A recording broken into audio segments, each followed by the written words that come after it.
The thing is, until you can erase 3 Februaries, shut up. Bang! Quality over quantity. LeBron has beaten some of the best competition in NBA history. He's the GOAT emoji. I will not cuss. I will not cuss. I will not swear. I will not swear. Where sports is the base, life and fun are the results. This is the Brian Snow Show.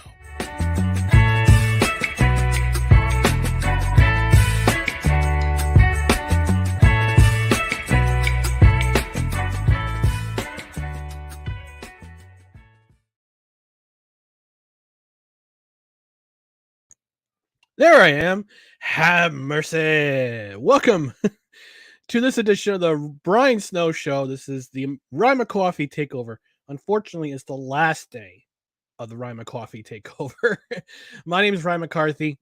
Snowman affectionately calls me Ryan McCawffee, based on a slip he had during the Snowman in the Morning with Cole Johnson way back in the day when we were actually starting to get to know each other, and now we're good friends, and the rest is history. So I'm now known as McCawffee, keeping it nice and tidy this beautiful summer afternoon where I am in upstate New York. I don't know where you are, just whether you're watching on the Snowman Multimedia YouTube page, David 3000's YouTube page, the Shady Sports Network YouTube page, on Facebook, Twitch, or on CSTV Now. Hello to our friends in Nevada. Thanks for joining in. I really do appreciate you stopping by. And again, whether you're watching on replay or you're watching on watching live, I just want to thank you for stopping in and being a part of the show.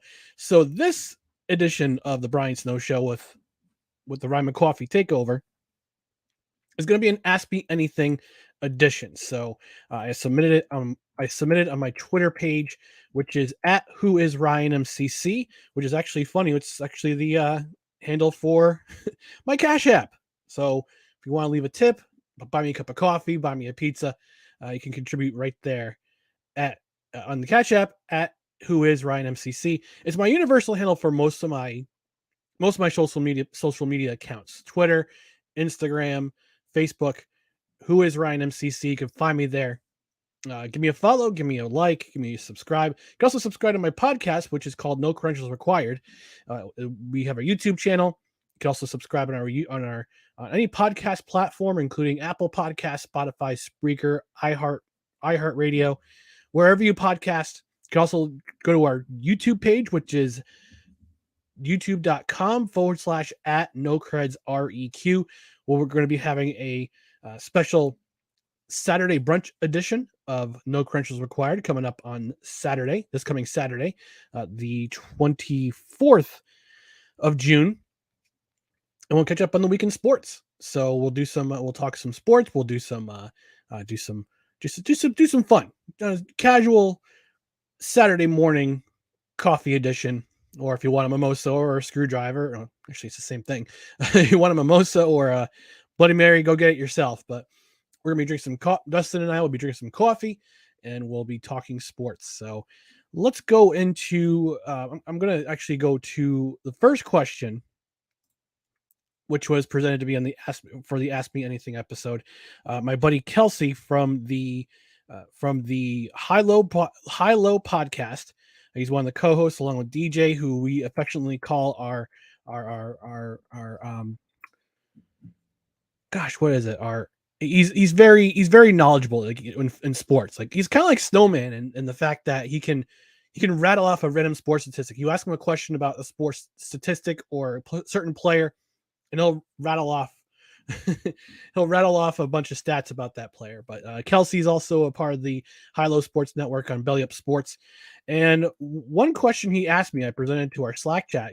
He said, "How'd you get such a great beard?" Now, I don't know if he meant that affectionate, if he was being genuine, or if he's being facetious. But either way, I'm gonna answer anyway. So as you can see, I have a fantastic mane on my face. I haven't been clean shaven in over 5 years. I started. As you can see, there's no hair on top of my head. So I try to do a bald shave, no beard combination, and it's I look like a thumb. So I decided to grow out the beard and just let it keep growing. This summer, I'm going to trim it eventually. But for now, I'm just letting it grow because I don't have a mirror to go under. And it's growing out a little bit. So I know I got to trim up a little bit. But right now, it's looking pretty funky. If you ask me, I actually trimmed up the sides a little bit before I went on air with my Manscaped beard hedge trimmer, which is a marvelous tool, I must say. So how did I get my beard? How is such a great beard? Well, genetics. First off, genetics. I come from I wouldn't say a very hairy breed, but it's yeah, we can go beards and mustaches pretty quick in my family. Two, what you got to do when I'm giving you, and yeah, this is the Brian Snow Show where everything and nothing is covered at the same time when it comes to sports or otherwise. So I'll give you a trick if you're starting to grow a beard. The trick is just to let it grow out. I know in the first couple days, about the first week or so, if you're a man growing a beard and you're starting to grow, it gets itchy. And I know there's some people who can't stand it and they just shade their face. Like, I can't stand the itching. I'm done. I can't grow a beard. Let it grow. Let it grow out. Let your beard grow out and just see what happens. See what happens.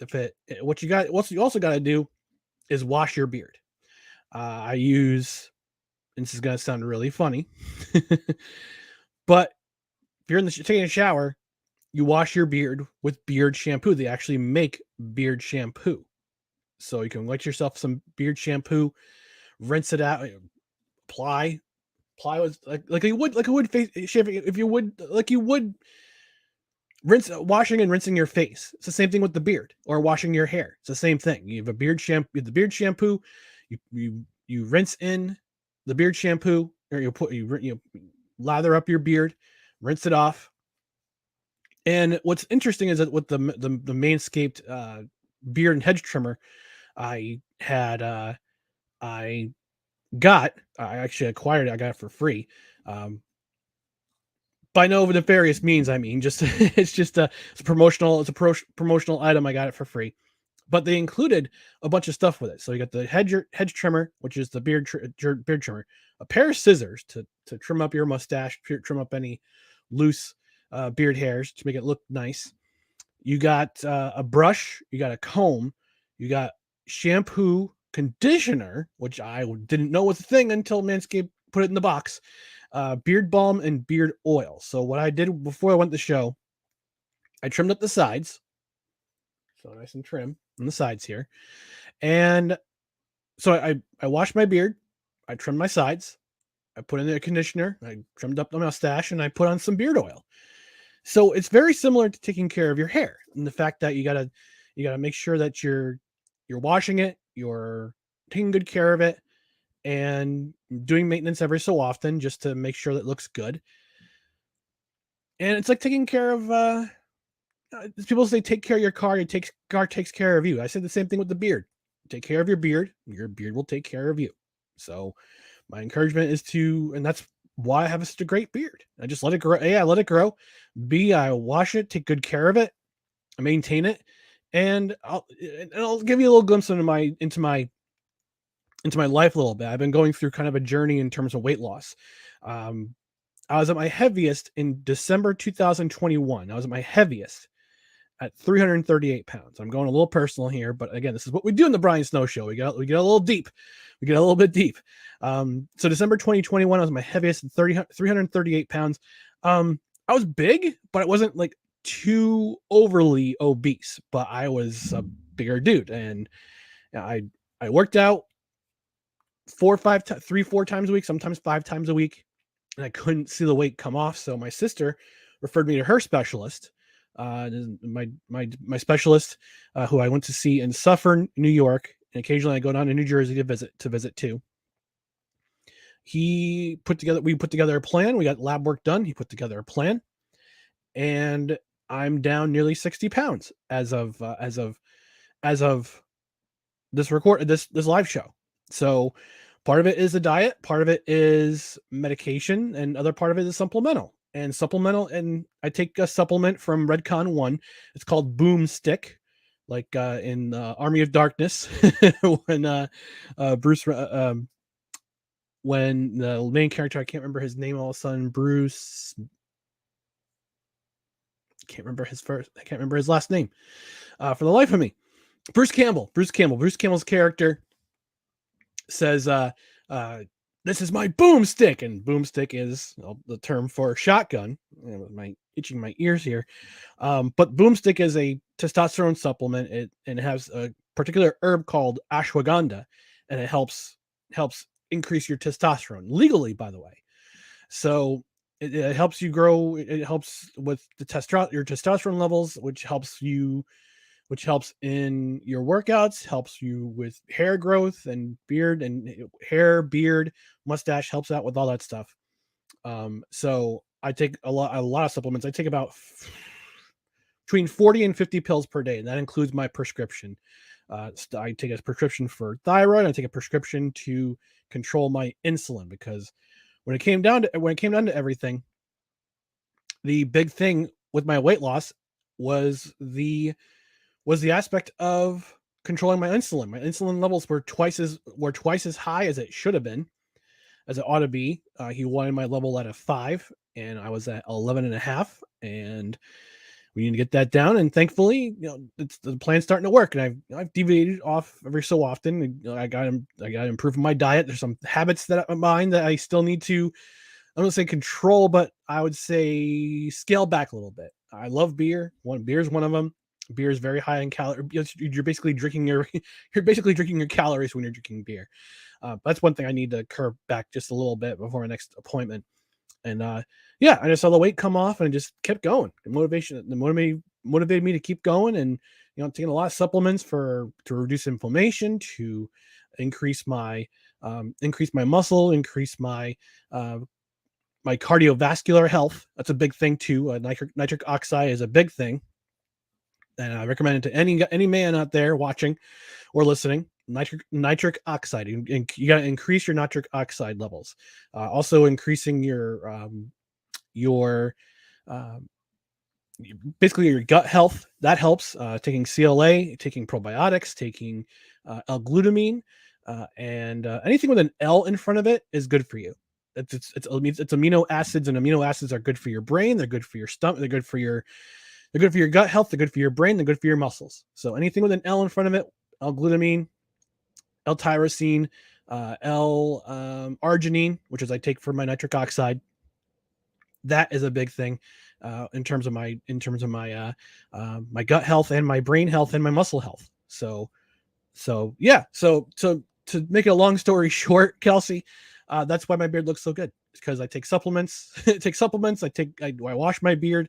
I let it grow out, and just keep consistent with different things. Just take good care of it. All right, I'm way past the first break for the Brian Snow Show, Ryan McCawffee Takeover. So when we come back, we'll visit the comment section. We'll take some more of your questions for the AMA for Ask Me Anything here on the Brian Snow Show, Ryan McCawffee Takeover. Stick around. We'll be right back with more right after these words. Where sports is the base, life and fun are the results. This is the Brian Snow Show.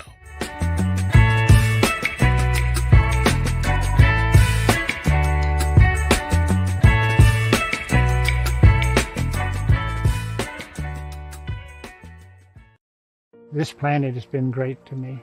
It's given me gifts that I can't even explain. It's given me adventures and memories I'll never forget. And Battleborn, I think, has given me the opportunity to go beyond and give something back. How can I be a better custodian to this planet and the place I live? That's where I am with Battleborn. Let's make the planet a better place.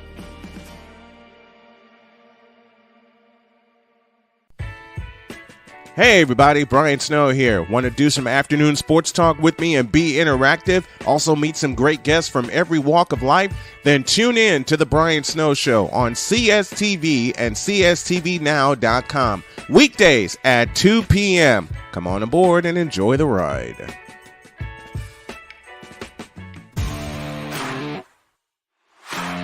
PK Tire Pro is your one-stop on-the-spot auto service headquarters for a complete line of quality tires and auto services. For years, we have provided the Stockton, California area with the latest products and unprecedented services for everything we sell. And for years, our customers have been coming back. Take a look around. If you don't find what you need, visit us in Stockton, California.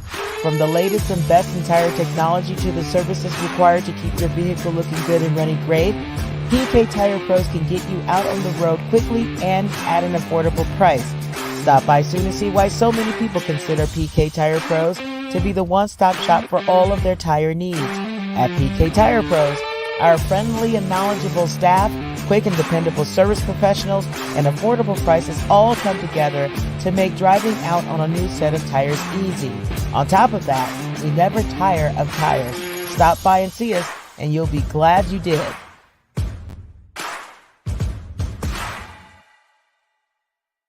Where sports is the base, life and fun are the results.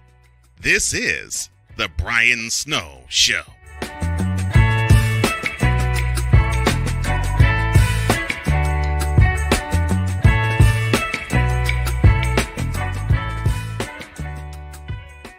Ooh-wee! And welcome back to The Brian Snow Show. Ryan McCawffee takeover, brought to you in part by BetUS, which I'm covering the logo and for, unfortunately, and by Invader Coffee, which is another one of my affiliate sponsors on No Credentials Required. I can take this down a little bit now. I don't have a guest, and I don't have to listen to the commercials. So we're continuing on with the Ask Me Anything version of the Brian Snow Show, Ryan McCawffee takeover, and I asked the question on my Twitter account, which is at whoisryanmcc. You can follow it here, which is right there. You can also contribute on the Cash App. Buy me a pizza, buy me a coffee, whatever your heart's desires. Buy me a new microphone. You can put it up, just putting it out there. So my buddy Lou Gamelin, who was on yesterday's edition of the Brian Snow Show, he asked me this question on Twitter, and he wrote, "What are your realistic expectations for the," I believe he meant New York Jets. He knows I'm a New York Jets fan, so I'm going to answer that question for you now, Lou. Here's my realistic expectation. I believe this team can go to the playoffs. Can they go to the Super Bowl? I don't know. It depends on if they get in the playoffs first. But my realistic expectation is the Jets can finish with over 10 wins, possibly win the AFC West or AFC East, possibly win a first round, possibly win home field. I'm shooting for the stars here, folks. I'm very optimistic. Look, I'm very optimistic about my New York Jets this year. Breece Hall's coming back. We see year 2 of Garrett Wilson. This defense is becoming one of the most dominant defenses in all of professional football, all the NFL. They were top 10 defense last year. They were 10th in the league in sacks. This team did not allow 30 points in a game at all in 2022. Right now, they're running into a bit of a snafu with the Quinnen Williams contract situation. I'm very hopeful they can work things out. It's a very different situation than a few years ago when Jamal Adams whined, groused, and basically complained his way out of Gotham by saying he wanted a long-term deal. He wanted a long-term deal. I want a long-term deal. I want to stay here forever, when in fact that the opposite happened. And we all know what happened with that trade. The Jets acquiring 2 first-round picks, not one, but 2 first-round picks from the Seattle Seahawks. And those picks turned into Elijah Vera Tucker, who also will be back this year. He's the linchpin of that offensive line. When he went out with the season-ending injury last year, along with Breece Hall, that absolutely killed the New York Jets season. It absolutely destroyed their season. Granted, they were 7-4 going in. They were 6-3 going into their bye week. Then the New England game happened where they had not 1, but 2 yards offense in the second half of that game. And that was basically the end of Zach Wilson being the quarterback for the rest of the season for the New York Jets. But it's going to depend on what Aaron Rodgers does. I would love to see what he can do now that he's out of Green Bay. He's supposedly revitalized, loves New York City, loves being in New York City. We saw you would see pictures and him on social media and hanging out with his new teammates, going to Broadway shows, going to wherever, showing up at Rangers games, showing up at New York Knicks games. Aaron, just want to let you know, come to New Jersey, come be a Devils fan. We need more celebrity fans. Yeah, I know it's New York, but they also play New Jersey. I get it. So, continuing on, it's going to depend. They'll depend on a couple things, a handful of things. We'll see how Aaron Rodgers plays, and you can't forget. People seem to forget that Aaron Rodgers was playing with a broken thumb most of last season, and yet he still finished with over 3,700 yards and over 20 touchdowns. Yes, he threw that interception in the final game of the season where it basically ended Green Bay's playoff hopes. The Detroit Lions killed those playoff hopes. But it wasn't until midway through the season where he finally built chemistry with his receivers. He finally got things under control, and he, even with a broken thumb, threw for 3,700 yards. And I know Cole Johnson from Cole Sports is in the chat. He'll be in the chat, and he'll be telling me about how much of a space cadet he is, and how much of an egotist he is, and how much of a how much he loves ayahuasca. But he's my quarterback this year, and Jets fans are optimistic. They're hopeful, cautiously optimistic. I'm cautiously optimistic because, again, we don't know what this team's going to look like come week 1 when they play the Buffalo Bills. That's another thing. The first 6 weeks of the schedule is murder. It's murder ball. It's joyless murder ball if the Jets start off very slow. They start off week 1 on Monday night against the Buffalo Bills, who everyone says is a top contender in the AFC and the American Football Conference. That's all well and good, but yes, they get Von Miller back, and yes, they have Josh Allen, who is a great quarterback. But don't forget, the Bills don't have a running game. They don't have a running game outside of Josh Allen. Josh Allen has been their leading rusher the last 2 seasons. And now things are looking it looks like the honeymoon's over between Josh Allen and Stephon Diggs, at least as of this particular broadcast. But they could patch things up and see how things go. I mean, towards the end of last season, Stephon Diggs and Josh Allen were getting into it in the sidelines. So that's especially true during the divisional playoff game against Cincinnati, when they were completely shut down, even in the snow in Buffalo. So, yeah, they start off against Buffalo at home on 9/11. Then they travel to Dallas to face the Cowboys. Then they're at home against the Patriots and the Chiefs. The Chiefs is a Sunday night game. And they're at the Broncos, who aren't too terrible of a team, but we'll see what Sean Payton does with that team, if he can corral Russell Wilson and try to do good things with him. And then they are at home on a Sunday afternoon game against the Eagles. The Eagles, who are I would say that they're the favorites in the NFC going into this season. Now, I know Brian Snow, the Snowman, he'll disagree and say the 49ers are the team to beat in the NFC. Let's pump the brakes a little bit, Snowman. Got to figure out your quarterback situation. I know you got Sam Darnold, who I still never thought got a fair shake in New York. He was saddled with the worst offensive line you probably will ever see. He did not have a run game to support him. He did not have an offensive line. And he had the space cadet known as Adam Gase as his head coach, who, for some reason, Peyton Manning sold as a great quarterback genius, as a great quarterback whisperer, and he could not run an offense to save his own skin. And he was out in 2 years in New York. So you're going to have Sam Darnold, but okay, Sam Darnold. But you have Trey Lance. Okay. Trey Lance, the jury's still out on him because he had only a handful of games before he broke his ankle in 2022. Jimmy G's gone, and Brock Purdy has had Tommy John surgery. So it's going to depend on who your quarterback is going into the season and who can carry this offense into the season. So the Jets schedule is going to be a very interesting one for the first 6 weeks. If they split or if they have 4 wins in 6 weeks, in the first 6 weeks, they'll be okay. But the biggest thing the Jets have had over the last half decade, injuries. Injuries affects this team like no other. And the one position group that could not afford to have a lot of injuries last year, and yet did, was offensive line. Mekhi Becton, who they did not they did not exercise the 5th-year option for him because he's only played, and I could probably count in 2 hands how many games he's played over his career.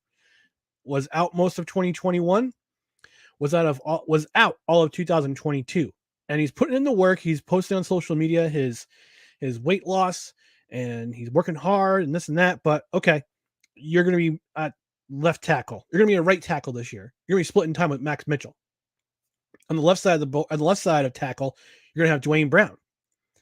So unless you can make yourself into a swing tackle here, you're not going to have a chance to really start for this team.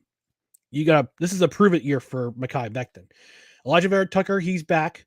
He tore his biceps last year. He's back in the fold. Max Mitchell, who had blood clots in his leg, prematurely ended his season, was having an outstanding season in 2021 or 2022.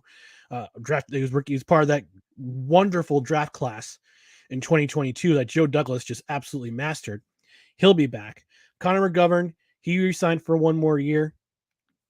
And they also brought in a rookie drafted in the 2nd round of the draft. They drafted Joe Tippmann from Wisconsin. And this is going to be a solid offensive line. And Lincoln Tomlinson, he'll be back. He had a disappointing season in 2022. A lot of it had to do with their coaching. Their offensive coordinator from last year and their offensive line coach from last year, they are both gone. They bring in new offensive coordinator, Nathan Hackett. They also brought in the former offensive line coach from the Tennessee Titans, who was masterful at producing a run game plan for Derrick Henry, and they could protect the quarterback in Tennessee. That's how they win a lot of games. When you have Derrick Henry as your workload running back, and you have a great offensive line who can block in front of you, protect the quarterback, and also produce those running lanes for Derrick Henry to go through.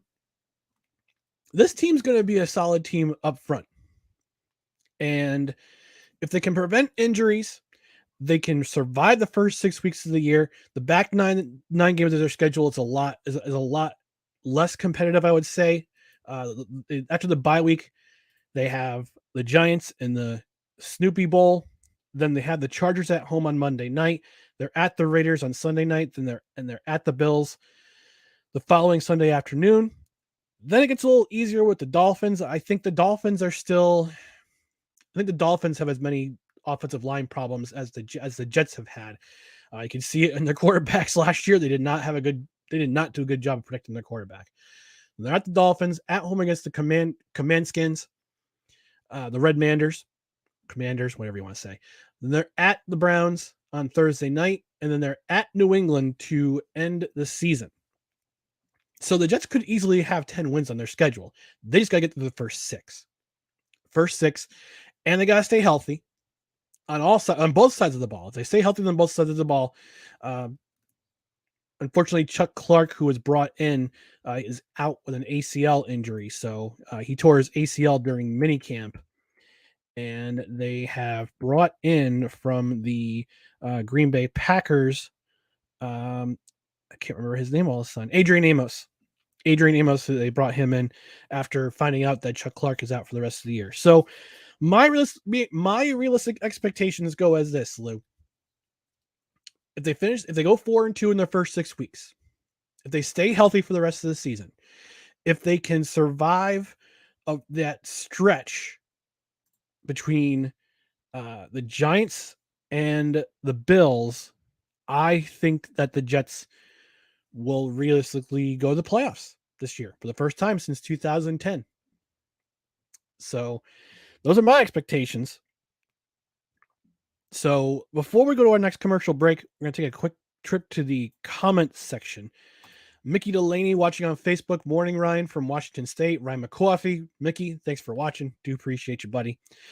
Cole Johnson from Cole Sports and Snowman in the Morning. Snowman in the Morning with Cole Johnson says, I take nitric oxide in the mix for the last couple of weeks. I already feel a difference. Absolutely. Yeah. Yeah. I feel it. I take the L-arginine. I take 2 capsules twice a day, one during my morning snack and again before I go work out. So that's when everything kicks in. Between that and my pre-workout, when I do my pre-workout, take my pre-workout from, again, Redcon One. I'm not endorsed by Redcon One by any means, but I love their products. They put out a simple product and they're effective. So I highly recommend them. Krish, I believe he's from Inside Indoor Football. He's from the Indoor Football channel, Indoor Football Weekly. He covers the IFL thing. So Krish, thanks for watching. He says, what do you think of the missing submarine? I think it's tragic but preventable. That's why I think it was. And that's all I'm going to say about that. So, but yeah, it was a preventable. I think it was preventable. It's preventable tragedy. And also from looking at the craft itself, it looks slapdash. The technology's not all there, and we're still kind of exploring ways to go to submerge in water without imploding. I guess that's purportedly the craft exploded. These 5 gentlemen were in. These 5 people were in exploded down in while they're going to the Titanic. So that's my understanding. That's what last I heard. I'll have to check up on it. This is live and late. This is live and breaking. I want to make sure I get the facts right before I make any reports. I want to get it right before I go.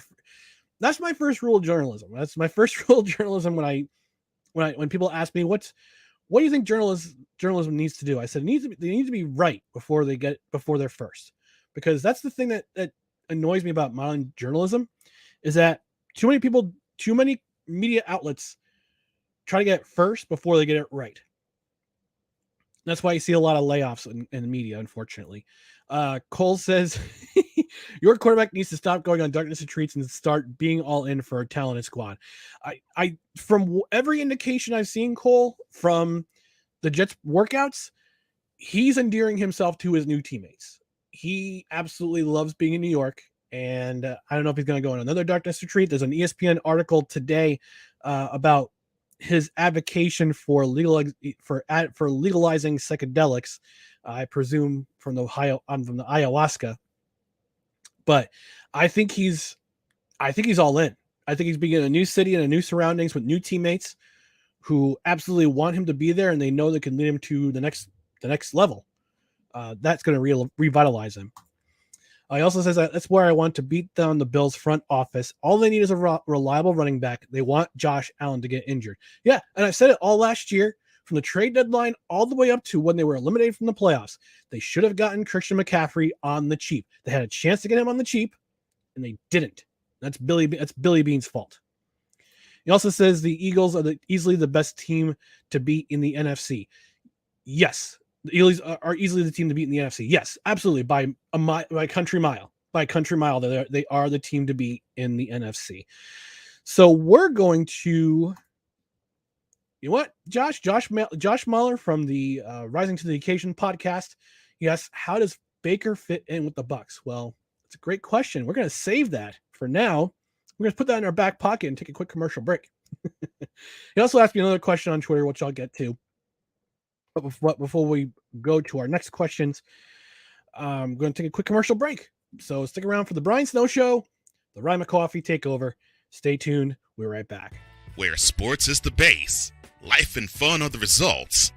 This is the Brian Snow Show.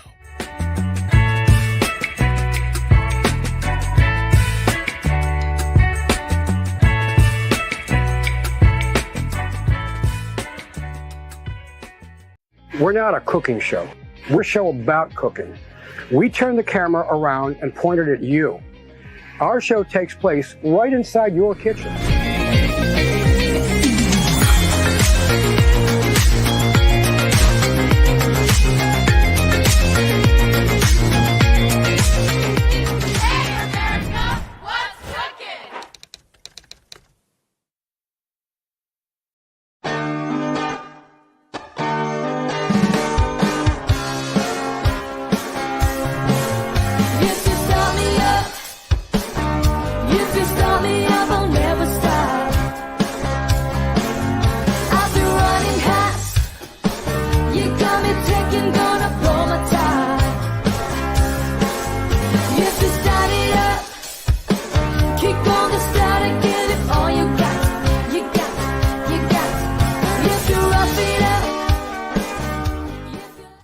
Hey y'all, Snowman here. Catch me, Cole Johnson, Wise El Jefe, and the usual cast of characters as we bring it to you every Monday through Friday at 8 a.m. Eastern. 10 a.m. It's called Snowman in the Morning with Cole Johnson, and it's right here on CSTV and CSTVnow.com. Join us, won't you? I'm in another league. I'm a different breed. I'm everything you can never be. I'm next level. Next level.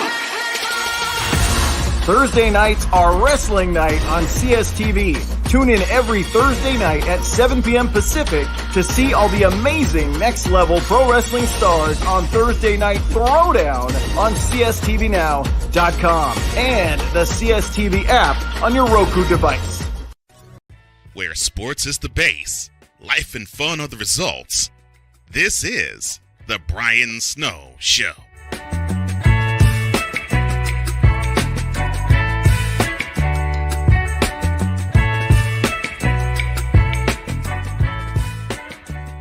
Woo! Welcome back to the Brian Snow Show. Ryan McCawffee takeover. My name is Ryan McCarthy, aka Ryan McCawffee, as Snowman likes to affectionately call me, as well as the rest of the Snow crew, the Snowman Army. They love to call me Mr. McCawffee. Thank you for joining me this afternoon or this morning, wherever you're watching, whether it be on YouTube, on Facebook, on Twitch, or on CSTV.com, CSTVnow.com, the live stream, which is going on right now. If you're watching on replay or watching live, thank you for watching. I really do appreciate it. We're going to continue our, oh my gosh, my nose is itching. We're going to continue our Ask Me Anything for this edition of the Brian Snow Show.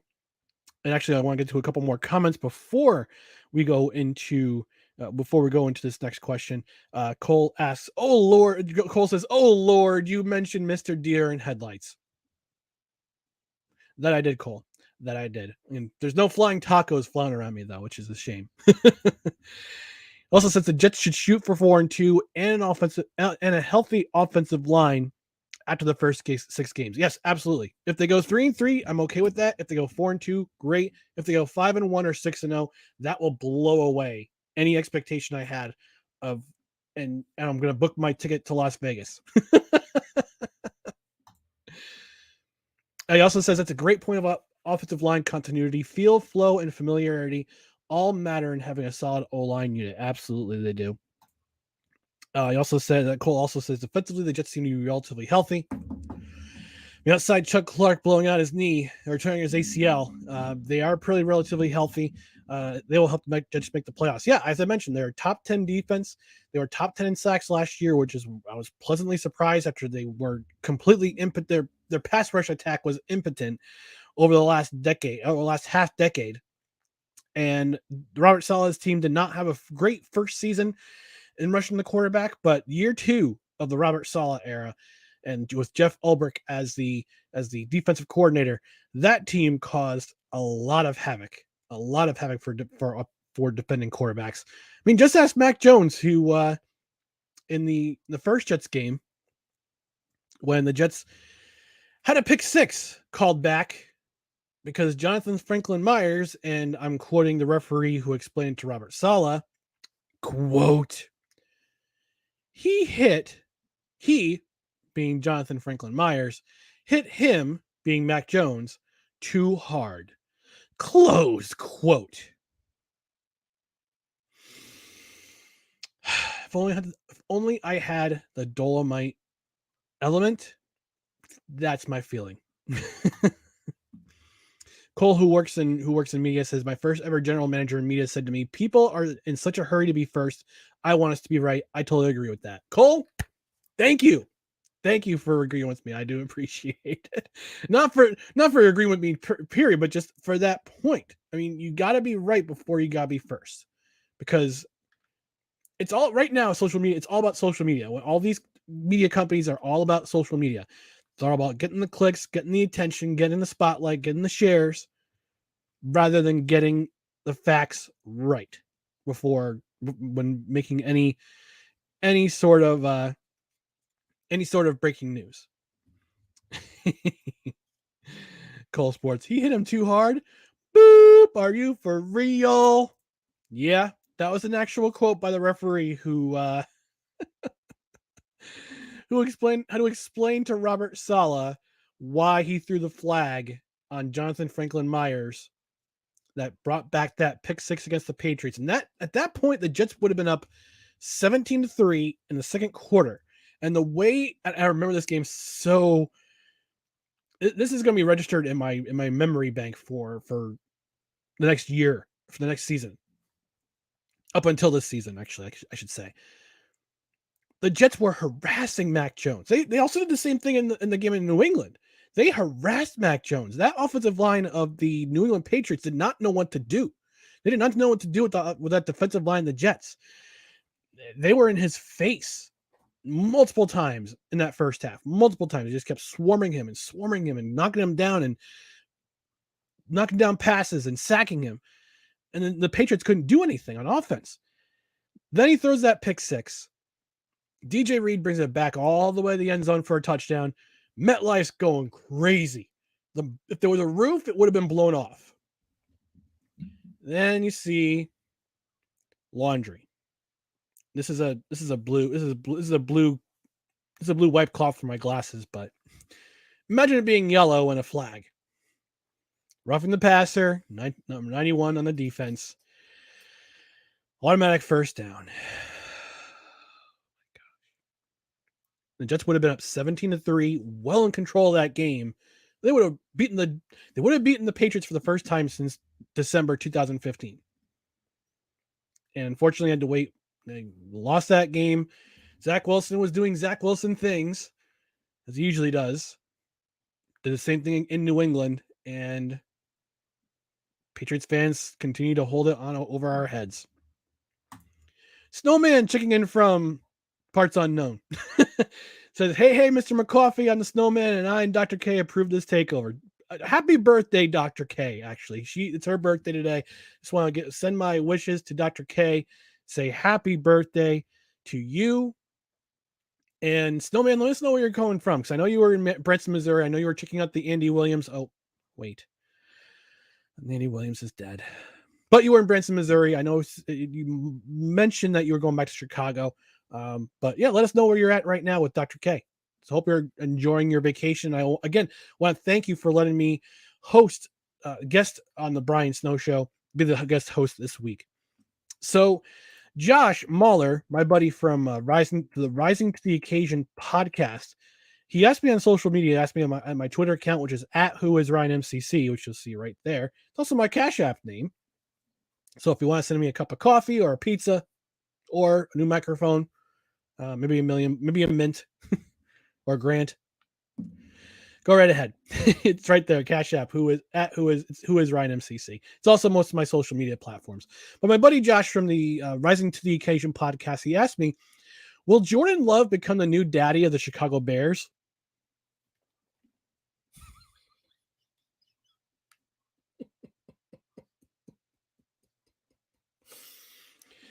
So, for those of you who aren't familiar with what's happening on social media this past week, on Saturday, I believe it was on Sunday, Jordan Love, who is now the quarterback of the Green Bay Packers, drafted in 2020 or 2021, excuse me, And I have a friend who's actually still sour about that. Yeah. I'm like, Aaron Rodgers just got Brett Favre. I told him that too. I told him that as soon as they drafted Jordan Love, I'm like, yeah, Aaron Rodgers is going to get Brett Favre. And guess what happened? He got Brett Favre. Interestingly enough, he went up in the Jets. That's another story. But yeah, Jordan Love took to social media to wish the Chicago Bears a happy Father's Day. Okay. First of all, if you're wishing happy Father's Day to the Bears, doesn't that make them your daddy, Jordan Love? I know Aaron Rodgers has owned the Chicago Bears for the good part of a decade. Going all the way back to the 2010 NFC Championship when the Packers beat the Bears to advance and win their fourth Super Bowl in franchise history. But the implication that the Bears are your daddy says a lot of things about you as a quarterback. I know he's had his struggles. He had his struggles in 2020 season when Aaron Rodgers was out with the unmentionable thing that will get me tagged for that particular information tag on YouTube or on podcast on the podcast side. He struggled, but he still won that game. I believe they were playing. I can't remember who they were playing that game. Was it the Cowboys? Help my memory, folks. Help my memory if you're in the chat. I think they were playing the Cowboys, and they went up winning that game. Went up squeaking by, and no, it was the Chiefs. It was the Kansas City Chiefs. They were playing the Chiefs at home. And that was purportedly the Super Bowl matchup for that year. Except the Chiefs went to the Super Bowl, and the Packers lost to the Buccaneers in the championship game, thanks to Matt LaFleur's flub up inside the 10-yard line when he decided to kick a field goal on fourth down instead of going for the game-winning score, or would have tied the score. But yeah, no, the Bears are not. No, the Jordan Love will not become the new daddy of the Chicago Bears. I think the Bears are a much improved team this year. I think Ryan Pace did enough to shore up the offensive line for the Bears, and the fact that Jordan Fields doesn't have to run, isn't going to be the next Josh Allen. He'll actually have some help on the offensive line. He'll get plenty of time to throw, and I think Justin Fields is a good quarterback. He just doesn't get time to run. He doesn't get time to pass. He doesn't get time in the pocket, and that's why he has all those rushing yards like he did last year and the year before.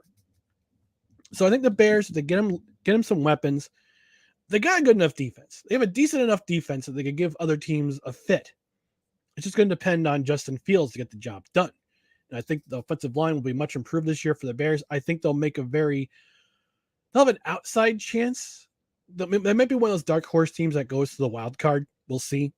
I mean, training camp's right around the corner.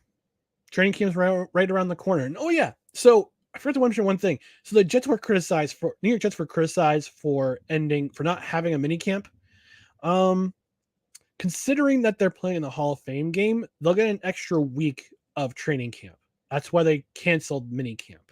So don't know what to tell you. But no, Jordan Love will actually be the Chicago Bears will be Jordan Love's daddy, at least for this season. What happens from here? I think the Packers are on kind of I think they're kind of in rebuild mode right now. That's saying for me, and I'm not saying it to rattle up any animosity for the Packers. I don't mind the Packers, but from what I've seen on social media over the past 6 months or so, for the Packers and their absolute abject hatred for the New York Jets and Aaron Rodgers in particular is kind of gross. And they deserve to have an under 500 record this year. I think the Packers will go 6-11 this year. If they finish worse, then that's fine. I think they'll be competitive, but they'll lose. They'll lose a lot of games. So I think they're in rebuild mode. I think Brian Gutekunst dealing his two best offensive players in back-to-back seasons with Devontae Adams going to Las Vegas and now Aaron Rodgers going to the New York Jets. When you trade away your two best offensive players, that spells rebuild. To me, that spells you're in rebuild mode. And yeah, you've got Aaron Jones in your backfield, but he's not going to be your entire offense. And Christian Watson, he started to mature later in the season. That's probably the reason why the Packers went on their late season run. But their defense is getting older. Their offensive line is getting older. And it's going to be very difficult to win games, I think, for the Packers this year. And it all has to do with Brian Gutekunst, who, yeah, he's trying to get stuff done he's trying to build for the future. But right now, I think they're in a rebuild mode, mini rebuild. And I don't think they make the playoffs. And I don't say that out of spite for any Packers fans out there. I'm just giving you my opinion. And also, you owe an apology to Aaron Rodgers for your behavior towards him over the last couple months. Shameful. All right, folks, we're coming up to the top of the hour. We're going to take a hard commercial break. We come back. I'll answer more Ask Me Anything questions. We'll also go to back to the comment section to read out some of the comments. So we'll be back in just a moment. This is the Brian Snow Show. Ryan McCawffee, take over. Stick around. We'll be right back. Where sports is the base, life and fun are the results. This is the Brian Snow Show.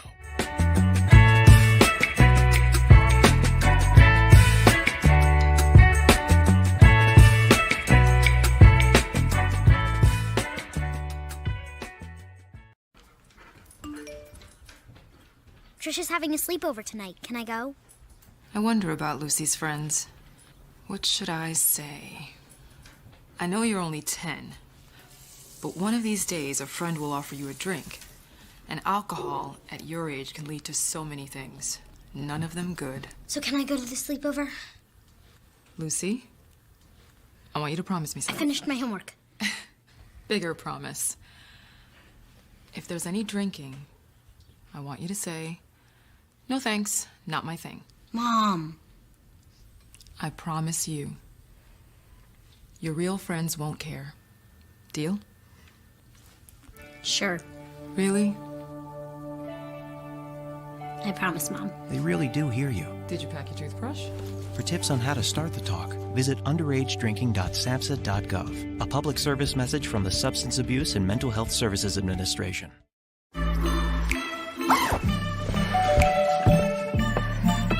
Yo, camping buddy. Okay, you guys ready? Dude, I thought you were driving. I thought you were driving. Oh, I never said I was driving. I definitely can't drive.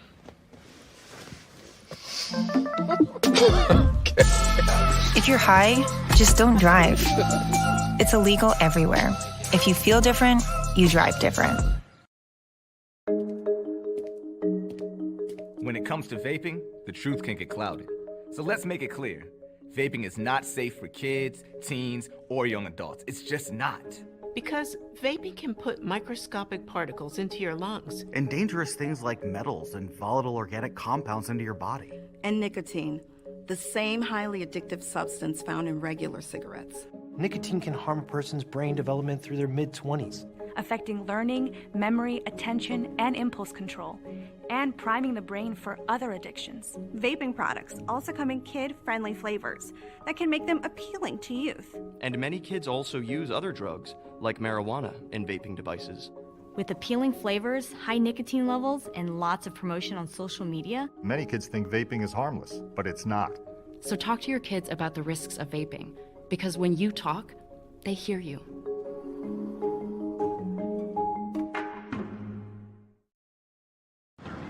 How many letters? 5 letters. Just think about, what am I doing right now? Smile. Smile? Uh-huh. This is so easy.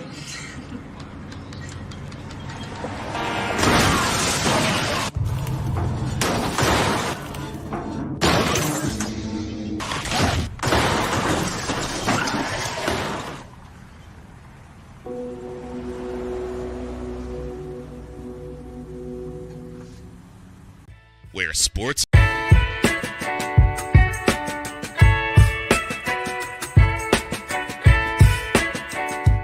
thing is, until you can erase 3 Februaries, shut up. Where sports is the base, life and fun are the results. This is the Brian Snow Show.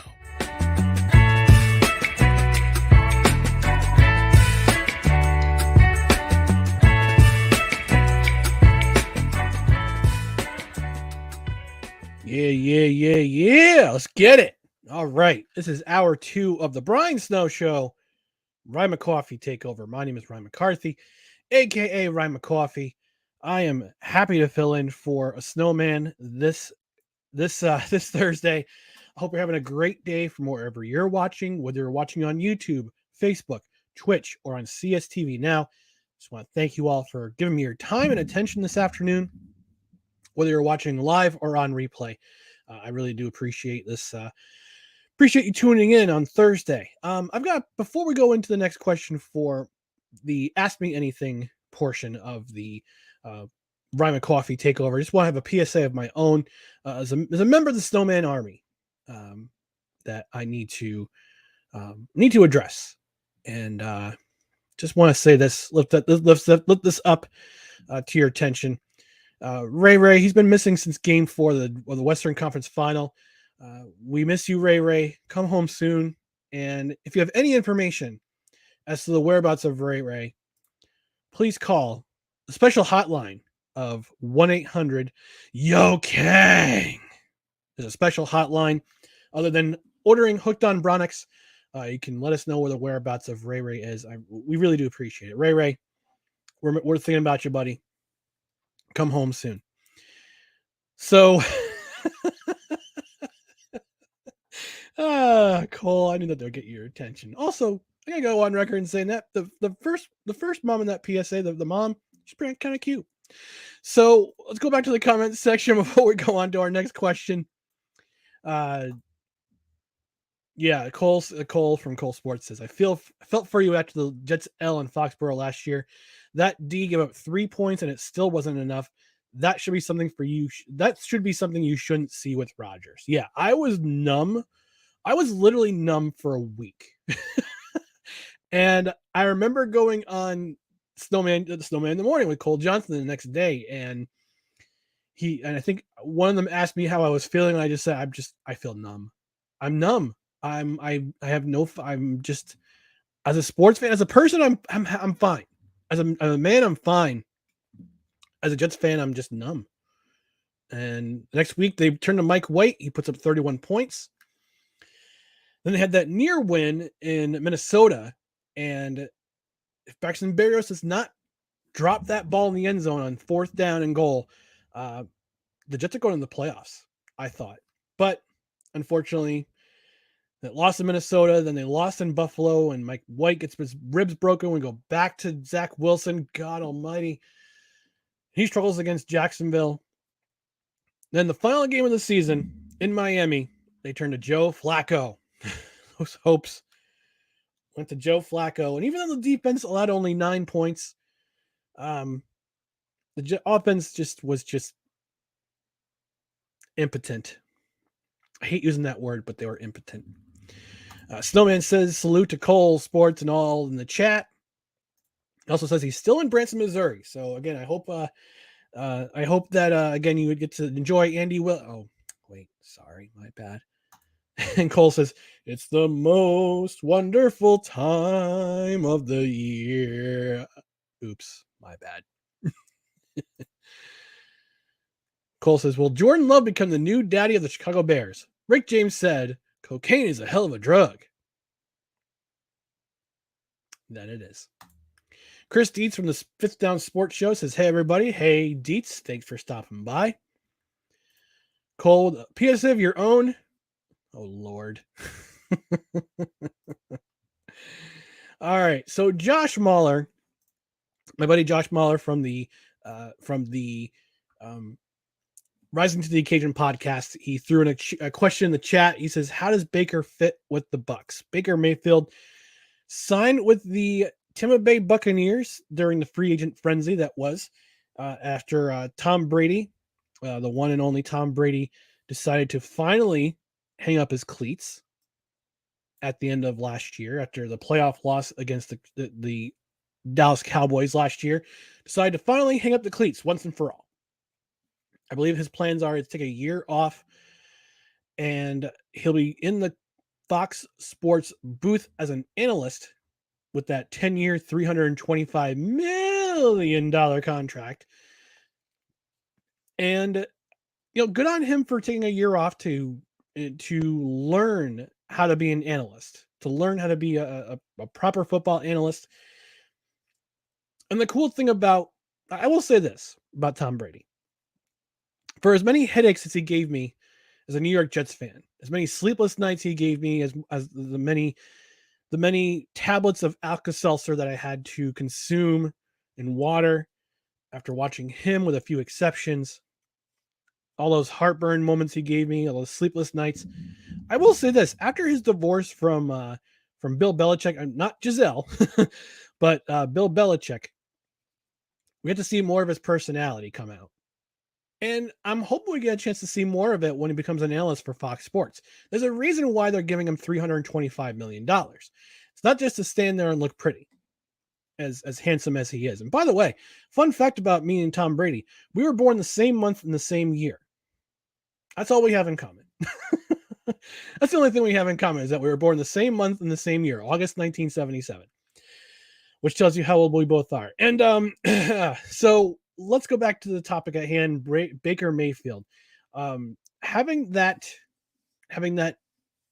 interesting end of the year in Los Angeles as a member of the Los Angeles Rams, leading him to a Thursday night victory after Matt Stafford went out with a back injury. Matt Stafford, I suppose, is going to be back in the Rams uniform. Baker was declared a free agent. He decides to sign with the Tampa Bay Buccaneers. Let's look at their depth chart. Their depth chart currently is as follows: Baker Mayfield as QB1, Kyle Trask as QB2, John Wolford, another former Ram, QB3.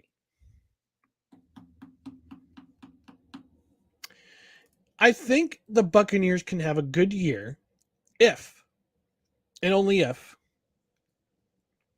it's the same situation as the New York Jets. They have I wouldn't say a groundbreaking defense, but they are a top tier defense in terms of, I say top half, top 15 defense in the league. Vita Vea, great offensive lineman. Devin White, and they bring in Antoine Winfield, Carlton Davis, Ryan Neal, Shaq Barrett. He's back there as linebacker. They've got a good defense. And Todd Bowles for seeing him. I remember him as a New York Jets coach. He was okay, but he's a very good defensive coordinator. Very good coordinator. I don't think he has the chops to be a head coach in the league.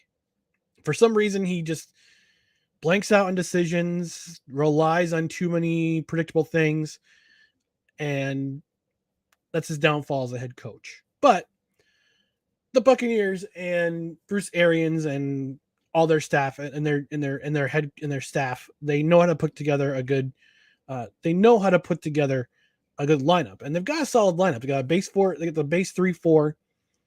And they're going to give other teams with offenses fits. On offense, their problem last year was injuries. Very much like the New York Jets, their problem was injuries. Yeah, they had Tom Brady for all of last season. They managed to keep him upright just long enough to get the ball off to Mike Evans. But they had most of their problems were on the offensive line. Ryan Jensen was out all of last year with a torn ACL. And Ryan Jensen was basically, and Ryan Jensen and Tristan Wirfs were the two anchors of the offensive line. And when you're missing one of your best pieces of the offensive line, you're not going to be as productive offensively. And the Buccaneers had their offensive struggles very, very early in the season. They got things figured out. Wound up winning the NFC South, I would say by default, because of how that division was, finished with an under 500 record, lost in the wild card. And Chris Dietz says the Bucs are still the class of the NFC South. I don't disagree with that. I think if they can stay healthy, Baker can do a lot of good things. They've got a Rashad White in the backfield with Chase Edmonds. Rashad White's going to be their primary back. He's a decent enough back to get them yards when they need it. Mike Evans is who he is. I think Chris Godwin's going to is due for a great season. Russell Gage is a great wide receiver 3. Tight end, I'm kind of up in the air about. Case Otton is their tight end 1 right now. But it's all going to depend on the offensive line. If the offensive line can stay healthy, the Buccaneers are going to be they're going to win the AFC. They're going to win the NFC South for the fourth consecutive year. I have no doubts about that. They are the best team on paper. They are the best team in the NFC South. You could say Atlanta's on the rise, but I think Atlanta's still going through some growing pains with their offense. New Orleans, let's see what Derek Carr can do. Carolina's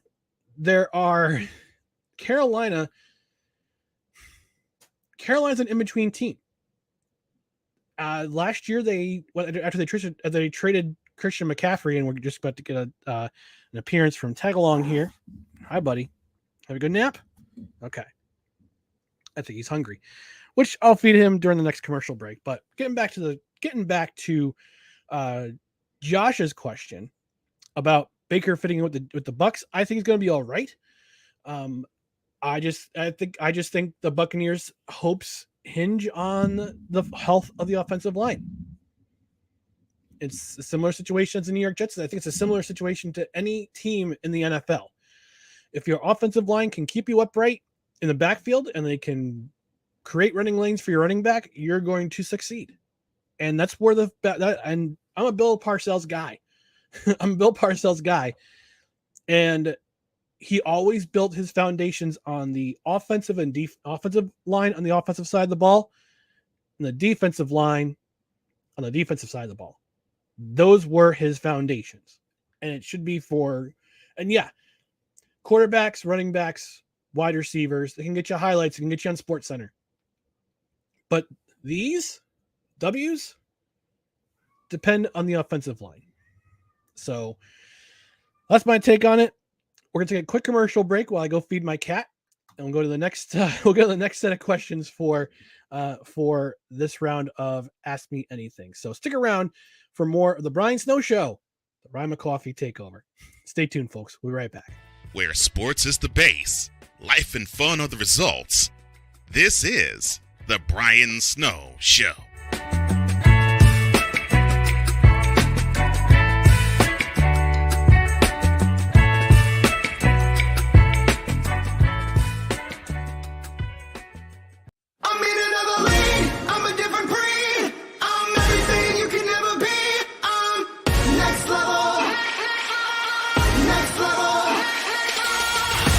Thursday nights are wrestling night on CSTV. Tune in every Thursday night at 7 p.m. Pacific to see all the amazing Next Level Pro Wrestling stars on Thursday Night Throwdown on CSTVNow.com and the CSTV app on your Roku device.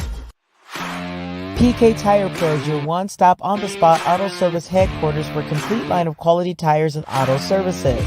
For years, we have provided the Stockton, California area with the latest products and unprecedented services for everything we sell. And for years, our customers have been coming back. Take a look around. If you don't find what you need, visit us in Stockton, California.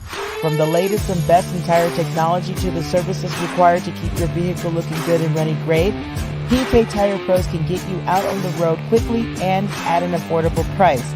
Stop by soon to see why so many people consider PK Tire Pros to be the one-stop shop for all of their tire needs. At PK Tire Pros, our friendly and knowledgeable staff, quick and dependable service professionals, and affordable prices all come together to make driving out on a new set of tires easy. On top of that, we never tire of tires. Stop by and see us, and you'll be glad you did.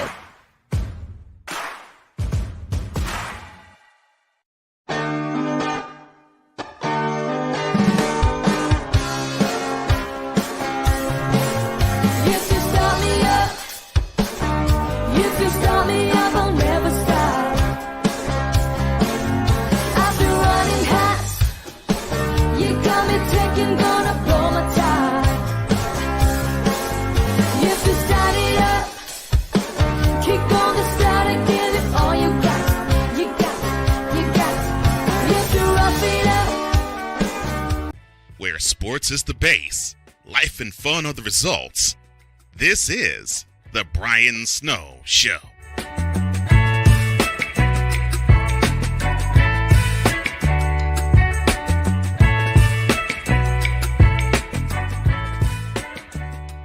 Yeah, welcome back to the Brian Snow Show. Ryan McCawffee takeover. My name is Ryan McCarthy, aka Ryan McCawffee. I am your guest host, and unfortunately, it's my final appearance this week. Well, this week, this week on the Brian Snow Show. You can catch my other show, my primary show, No Credentials Required, this Saturday morning. We'll have our Saturday brunch edition. We do that every so often. Just kind of break things up, just because of my responsibilities this week with the Brian Snow Show. We're going to do a Saturday brunch edition, 10 a.m. Eastern on our YouTube channel, which is youtube.com/@NoCredsREQ. Go ahead and subscribe, get notified, all that fun stuff. We're trying to get to 500 subscribers so we can get monetized. And if you wouldn't mind helping a guy out, I'd appreciate it. And again, another PSA, Ray. He's been missing since Game 4 of the NBA Western Conference Final. If you've seen Ray, you can call a special line that is usually for Hooked on Bronix, but there's a special option for Ray sightings. So once again, if you've seen Ray, call 1-800-YO-KANG. Come home, Ray. We miss you. Let's go to the comment section one more time before we go to our next question. Let's see here. Yep, there it is. Yep, there it is. youtube.com/NoCredsREQ. Thanks, Cole. Appreciate you. He also says 8-9 with Brady, ? With Baker Mayfield? I don't know. And he also goes on to say, I think 7-10 will be good enough to win the NFC South this year. You know, I'm looking at the schedule right now of the Tampa Bay Buccaneers. It is not an easy schedule, particularly in the first 4 weeks. They travel to Minnesota, and they're at home against the Bears, who I've mentioned before are going to be better than I think what a lot of people think. At home on Monday night against Philadelphia, and then at New Orleans for their first division game. Then there's a bye week. They have a week 5 bye week, and if you're a team who gets a bye week that early into the season, it can't be good. It can't be good. You have to be the healthiest team in the league, one of the healthiest teams in the league to go through the rest of your season after a week 5 bye week. Early season bye weeks usually spell dooms for teams. I believe. The earlier you have your bye week, I think the worse off you are. But we'll see. We'll see what this team does. But this is a rough schedule. So again, we'll continue with that. They're home against Detroit, who many believe, myself included, are going to win the NFC North this year.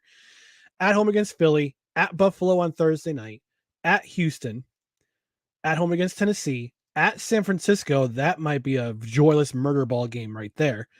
At Indianapolis, at home against Carolina. And then the rest of the schedule is split between interdivision games and random games. So they're at home against Carolina, at Atlanta, at Green Bay in December, at home against Jacksonville, then at home against New Orleans, and then they're finally concluding the season at Carolina. So, Cole, you might be right in that 7-10 might win the NFC South this year, but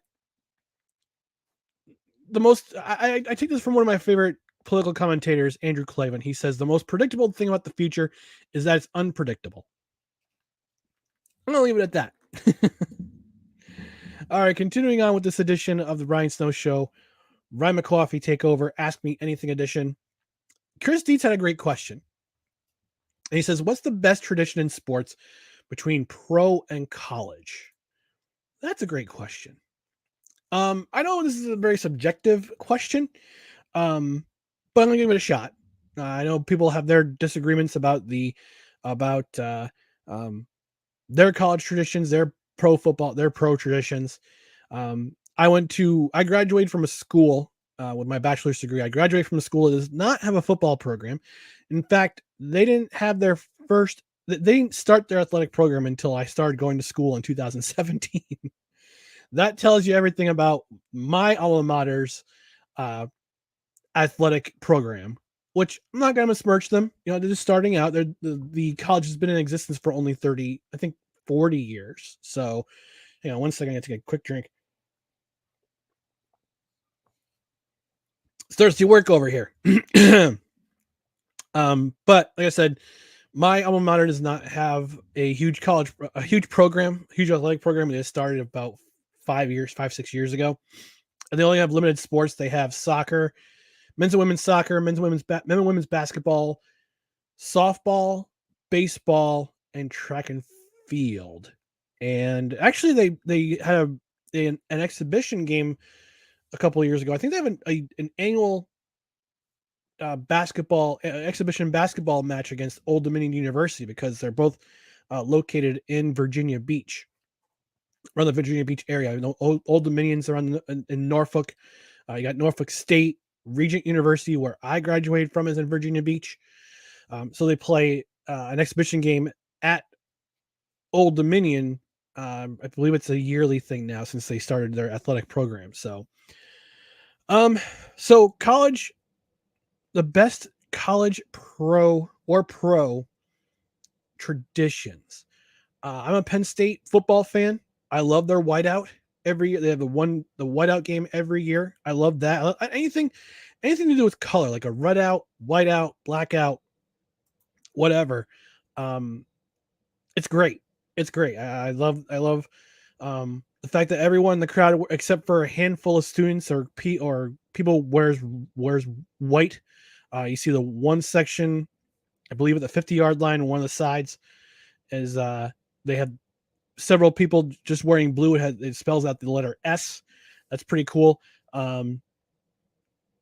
I live in the Albany, New York area, and we have two college hockey teams, Division I hockey teams, Union College and RPI.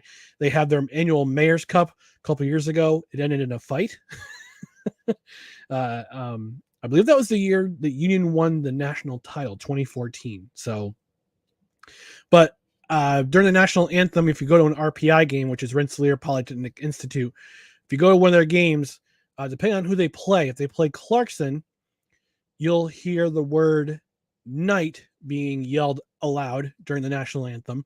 And you'll also hear the RPI crowd yelling red during the Rockets' red glare, and gave proof through the night, which is the Clarkson Golden Knights.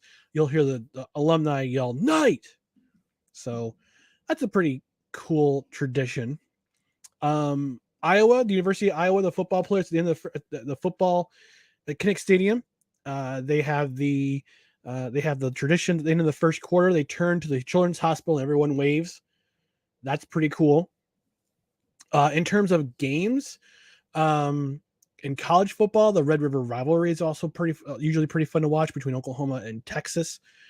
Any rivalry game, period. Those usually happen, I believe, either the weekend, or the week after Thanksgiving, because they're pushing off the conference championship games, which is everything. Well, everything now. I'm trying to think of other college traditions. So college hockey, they love taunting the opposing goalie after they allow a goal. They always yell, "It's all your fault. It's all your fault." Or "Siv, Siv, Siv, Siv." You'll also hear, if there's a goal on the first shot of the game, you'll hear "one shot, one goal." One thing I love to do with my when I were to take my nephew to a hockey game when he was younger, my nephew just turned 21 a few weeks ago. We haven't done this in a while, but I would take him to a New Year's Eve hockey game, either at what is now MVP Arena in Albany, or the Glens Falls Civic Center, which is now the Cool Insuring Arena in Glens Falls, New York. We would go to a game, and when it came to a minute left in the period, we would always yell, "How much time, sir?" And you hear 1 minute left in the period, and you always hear some of us go, "Thank you." So that's a fun tradition. Yankees. The bleacher creatures. In the first inning, when the Yankees are in the field, will recite every name of every player that's playing out in playing in the outfield or playing in the infield. And they always turn to acknowledge everybody, turn to acknowledge the bleacher creatures, which is really cool. That's a pretty cool tradition. Stanley Cup. Yeah, Cole says my tradition is the members that year Stanley Cup champion tours with the cup all around the world that summer. Yeah, you'll see it you'll see the Stanley Cup. Everybody gets 1 day with the cup during the off season, which is pretty cool. And you'll see players bring the cup home to their hometowns, and they'll have a parade, and they'll have the people drink out of the cup, or let's see. And there was 1 year I saw, I was with the Stanley Cup or the Calder Cup, which is the American Hockey League's version of the Stanley Cup. That's awarded to the American Hockey League champions. And by the way, hockey has the best trophies, hands down. Hands down, hockey has the best trophies. The cups, the bowls on top of the giant pillars, whether it be the only hockey. The only championship in hockey doesn't have a cup that I've seen is the NCAA championship. The NCAA championship, they need a cup. I'm putting it to you out there right now, NCAA. Please, please, please, please, please, please. If you have a giant crystal football as the national championship trophy in FCS, we need a cup. We need a cup for the national championship, the national hockey champion in the NCAA. They even have, even in Canada for the U Sports, they have a cup for their trophy. Come on, NCAA. You make enough money. They didn't share with the athletes for over 100 years. Now kids are making hand over fist doing NIL. The least you could do is give them a cup. Come on, instead of that crappy wooden plaque that you award, except for in football. That's crappy wooden plaque that you award like it's a participation trophy. Come on, please. So we'll take one quick trip to the comments section before we take our next break. And Dietz mentioned that to me, it's Iowa having the entire stadium wave to the Children's Hospital at the end of the first quarter by everyone at Kinnick Stadium. That's a great tradition. Cole Sports says Red River Rivalry. Imagine being to the right of the 50-yard line is the colored in crimson, and to the left of the 50 is the color burnt orange. Yeah, absolutely. Dietz says the best prank ever. Harder did a whiteout 1 year, and a group of Yale students snuck in and gave signs to everyone in the crowd. When they raised the maroon signs, you spelled out Harvard sucks. Cole says Texas Oklahoma happens around the second Saturday of October. Yeah, that happens at the Texas State Fair. It's usually at the Cotton Bowl, but I know they moved it over to Jera World, which is a shame because the Cotton Bowl was much more deserving than Jera World for that game. We talked about the Stanley Cup. Unless you're Alex Ovechkin, you travel with the cup the entire offseason to party everywhere it went. He lived his best life that summer. Yeah, absolutely. Alex Ovechkin definitely lived his best life. I think he was drunk the entire summer because he would go everywhere with that. Nationals games, Russia, anywhere. You'd see Alex Ovechkin just drunk out of his gourd. Which I don't know for Russians is modus operandi, but who knows? I've never been to Russia, so I can't really tell. And I probably won't be invited to Russia anytime after saying that. All right. So I've got 3 other questions on tap from one of my good buddies in radio I used to intern for. Yeah, we'll ask one of his questions. They'll take a quick commercial break, then we'll go into his last 2 questions. The first question he asks is, are cruises real?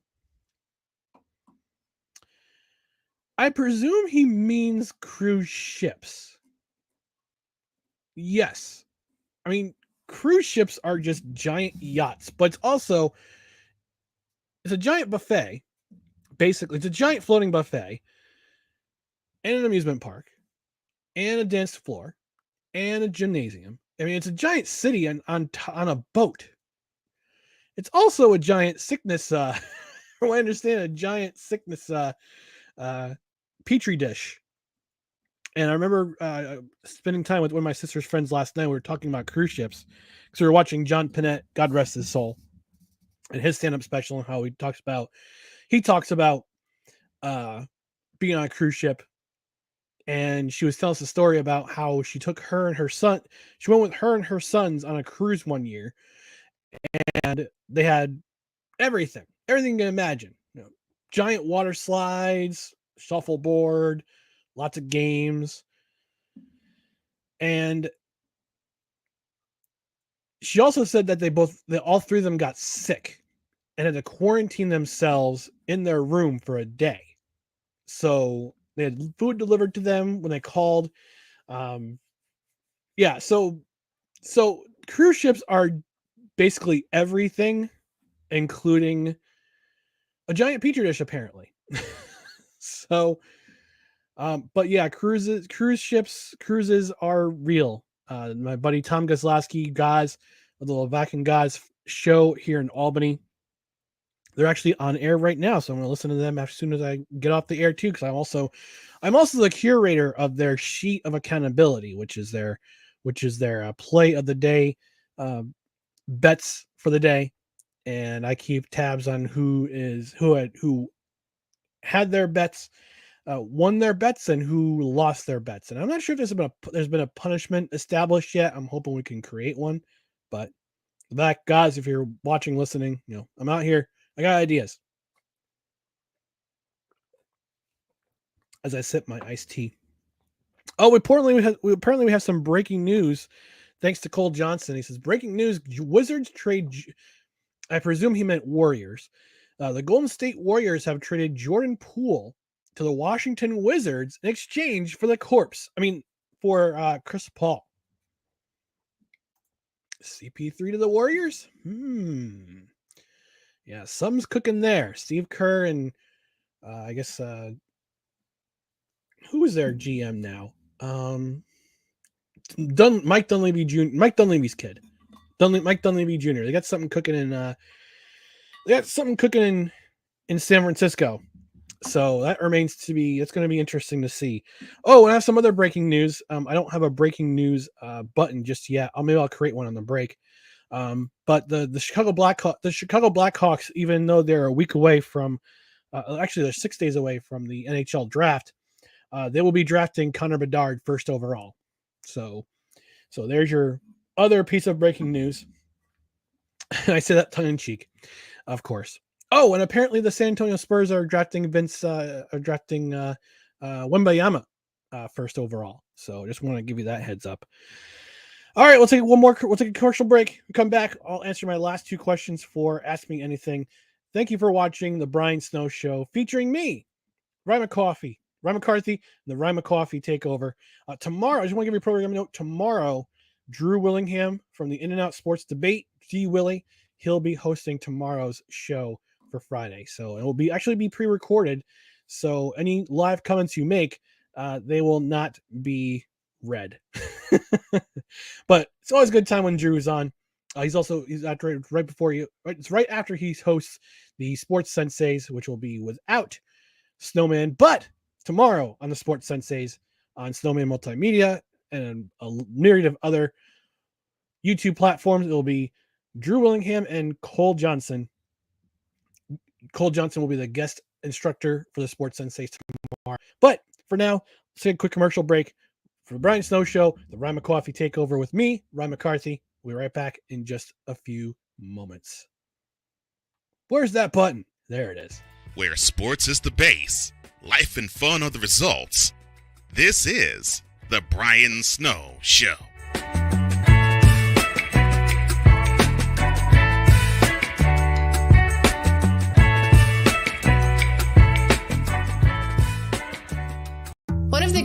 things about ordering meals from Mother of Macros is that you can do it from the comfort of your own home.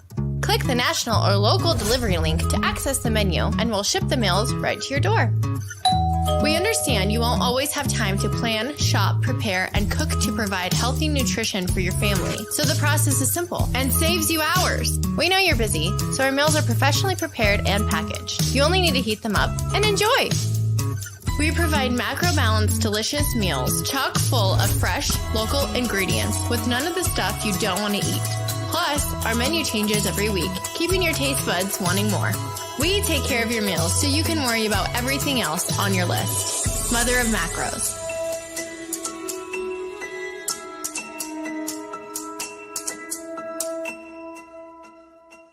I don't want to grow up. I'm basically a man-child.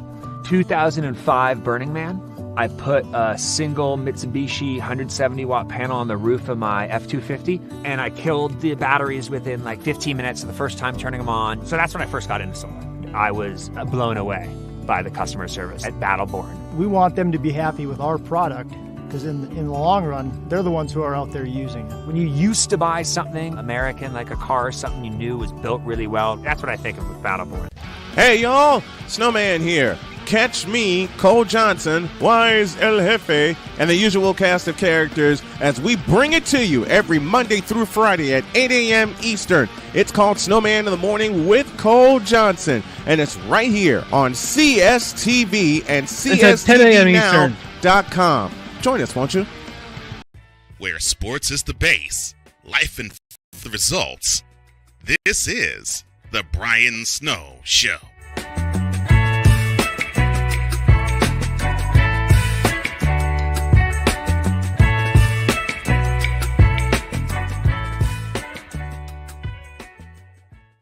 All right, everyone. Welcome back to the next to last installment of the Brian Snow Show. Ryan McCawffee Takeover. My name is Ryan McCarthy. I thank you for joining me. Whether you're watching on YouTube, Facebook, Twitch, or CSTV Now, live or on replay, I really do appreciate you joining me. And Snowman, I just want to thank Snowman, Brian Snow, for allowing me the opportunity to be your host for the Brian Snow Show on Monday, yesterday, and today. Hoping to do this again very, very soon. It's been a lot of fun. Been a lot of fun interacting with the folks in the chat. Been a lot of fun with guests I brought in. My buddy Lou Gamelin from Belly Up Sports, the Captain Lou Extravaganza. He was on yesterday. Subscribe to his channel as well, which is the Captain Lou Extravaganza. And we're going to go into the next topic for the Ask Me Anything. And my buddy Tom Goslowski, aka Gaz, he asked me two other questions for AMA. The first one is my top 5 New York Jets. That is a fantastic question. And I come from the era that was the Joe Walton era, Walt Michaels / Joe Walton era. That's why I started my Jets fandom, watching Mark Gastineau, Joe Klecko, Richard Todd, Freeman McNeil. That was my teams, and then continued on with Kenny O'Brien, Kenny O'Brien, Al Toon, Mickey Schuler, the great tight end from Penn State. He was part of that team. As part of those teams, excuse me. And of course, the Jets have had their ups and downs when it comes to their history. But there are some great names that have been in the pantheon of former New York Jets. I'm going to give you my top 5 right now for New York Jets. So I'm going to give you number 5. Number 5 is Mark Gastineau. He was the first Jet who really got me into watching the New York Jets. And I've told my story on Snowman in the Morning about how I became the New York Jets fan. It's kind of funny as to why I became a Jets fan. You can go back in the archives and watch that or listen to that. But Mark Gastineau was the first Jet that really stuck out in my mind because of his celebration dances after he sacked the quarterback. He set the modern record for number of sacks in a season. I believe he was 22 in 1982 or 1983. And other teams did not like the fact that he would celebrate with a dance after sacking the quarterback. Listen, If a man wants to celebrate after a touchdown, he can do that. And that's the era that really started the celebrations. The touchdown celebrations. Billy White Shoes Johnson, the Fun Bunch, the Washington Redskins Fun Bunch, and Mark Gastineau would dance after a sack. He'd go crazy. He got a sack. And teams took exception to that. I remember there was a game between the Jets and the Los Angeles Rams back in the day when Gastineau sacked a quarterback. I think it was Vince Ferragamo, if I'm not mistaken. And I think it was Jackie Slater from the Los Angeles Rams who took exception and pushed him down, which started a melee, on the field at Shea Stadium. Back when the Jets played at Shea Stadium, which by the way, the New York Jets have never had a home to really call their own. They've played at the Polo Grounds, where they shared it with the New York Mets, and they went to Shea Stadium, where they shared it with the New York Mets, and then 1984, they went to Giant Stadium, where they shared it with the Giants. Now they're sharing MetLife Stadium, and someday, hoping and praying, the Jets will have a home to call their own. Could have had one back in 2012, back when the New York Olympic Committee was trying to woo the IOC to have New York host the Olympics, New York City host the Olympics. It's the wet dream of the nocturnal emissions of the IOC is New York City. That is the biggest city where they've never had the Olympics. They've had it in Rome, they've had it in Paris, they've had it in Tokyo, they've had it in Moscow, they've had it in Beijing. Never have they had the Summer Olympic Games in New York City. And that is the nocturnal emissions of the IOC, because it would make them a whole lot of money. All right, I'm getting off track here. So Mark Gastineau, number 5.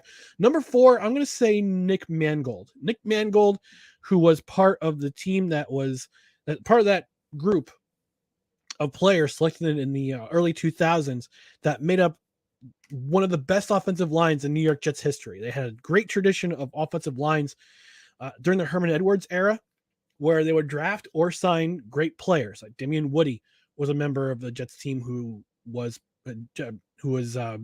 making lanes for Curtis Martin. Then he had Kevin Mawai, Jason Fabini, DeBrickashaw Ferguson, arguably the greatest left tackle in New York Jets history. And Nick Mangold was the center of those particular teams back in the early 2000s, all the way up to I believe 2016 was his last season. And he endeared himself to the fans.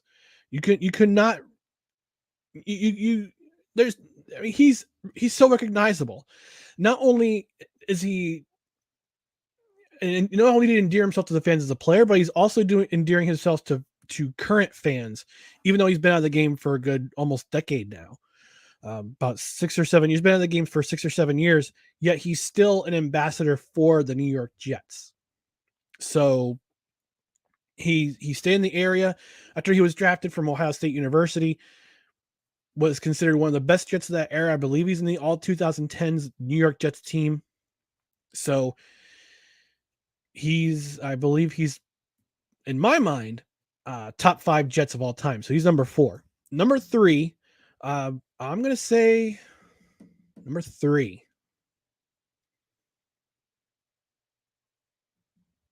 Number 3. Oh my goodness. Am I drawing a blank here? I think Kenny O'Brien deserves to be number 3. After he was selected in 1983 as right before Dan Marino, and Dan Marino always stuck it to the Jets whenever he tried to play. Kenny O'Brien had a good career as a New York Jet. He almost set the record for passing yards in a season. He was one of the most efficient quarterbacks in the NFL, one of the most accurate quarterbacks in the NFL. Had some great receiving cores with Wesley Walker, who's also, I would give honorable mention to him in my top 5 Jets. Wesley Walker had a great established career as a New York Jet. Had Freeman McNeil and Johnny Hector as his backfield. Mickey Schuler as a safety valve at tight end, but he was one of the most efficient quarterbacks of his era. He was accurate. He's very accurate, and Go back in the archives. 1985 season against the Miami Dolphins had that excellent shootout game against Dan Marino, where they went head to head and they matched touchdown with touchdown. And I believe the final score wound up being 48-42. That long touchdown pass to Wesley Walker to end that game. So Kenny O'Brien, number 3 of my personal all-time New York Jets. Number 2, Curtis Martin. Originally drafted by the New England Patriots, signed with the Jets after his rookie deal went out, and managed to establish himself as one of the great running backs of the late 90s, early 2000s. And there are so many memorable games with Curtis Martin in the backfield. It was a damn shame that he did not ever go to a Super Bowl.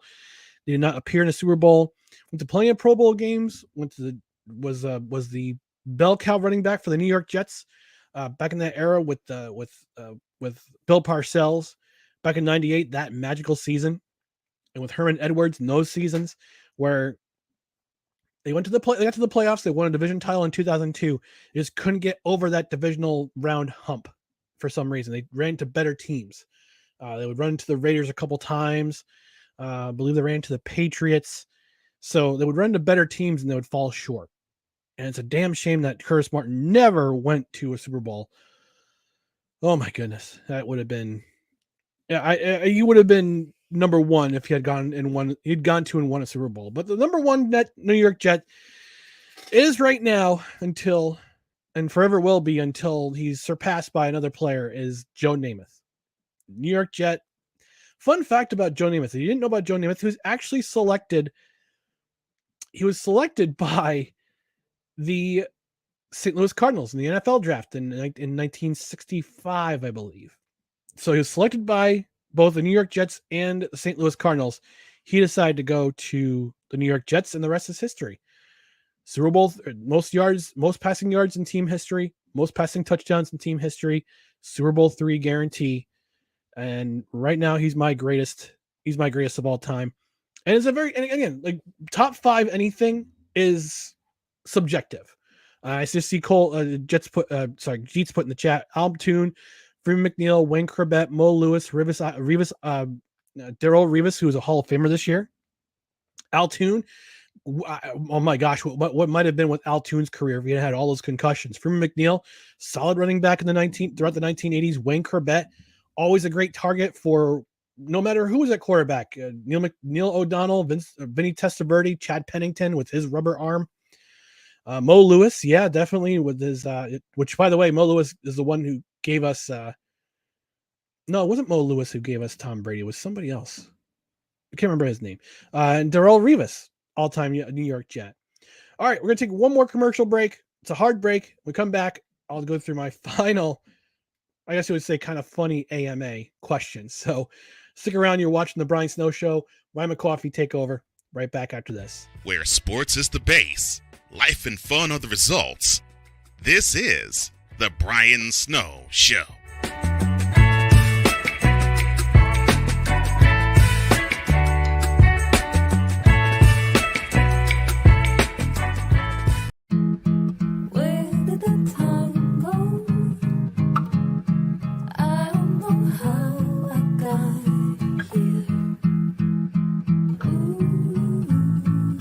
You've done the hard part. You quit smoking. Now do the easy part and get scanned for lung cancer. If you smoked, you may still be at risk, but early detection could save your life. Talk to your doctor and learn more at savedbythescan.org. If you talk and they will hear you. We all want our kids to grow up safe and healthy, so we show them how.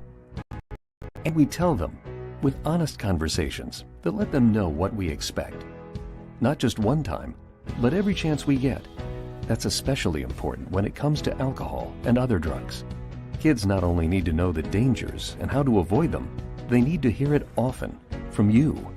And when it comes to pain medications, opioids, they need to know that they should never be taken without a prescription and never shared with friends or family. It's dangerous and illegal. So talk with your kids and guide them through the challenges of growing up safe and healthy. Because when you talk, they hear you. For For more information about talking with your kids about underage use of alcohol and other drugs, visit underagedrinking.samhsa.gov. So tell me here, you can do it if you try. He was only 58 years old when he passed away. That outcome could have been different. Colorado happens to be one of the worst states for radon levels. It's in our ground and it seeps up. The more you breathe radon, the more chance you have of DNA being hit and the cell mutated. The EPA estimates 22,000 lung cancer deaths a year caused by radon.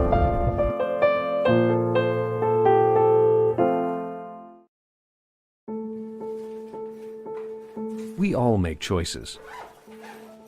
When it comes to alcohol, kids make choices whether to drink or not. Bye, Dad. Bye-bye. Remember, I'm going to Alex's party tonight and sleeping over. Have fun. Hey, have a seat for a second. Remind me about that party again? Alex is just... And adults make choices whether to talk about it. That's true of parents and every other trusted adult in a kid's life. Kids want to know our expectations when it comes to alcohol and other drugs. They want guidance and honest answers to their questions. And it makes a difference when the message is consistent and part of everyday conversations. So talk with your kids and help lead them on a positive path.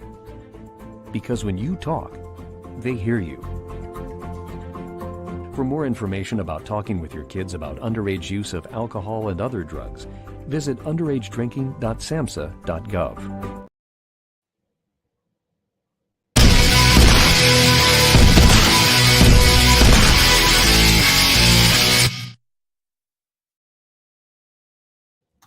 All right.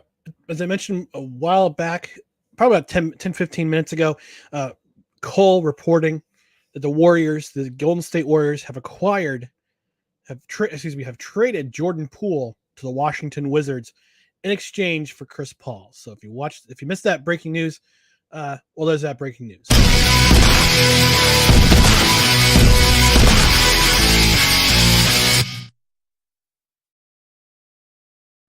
Now back to your regularly scheduled programming. Where sports is the base, life and fun are the results. This is The Brian Snow Show.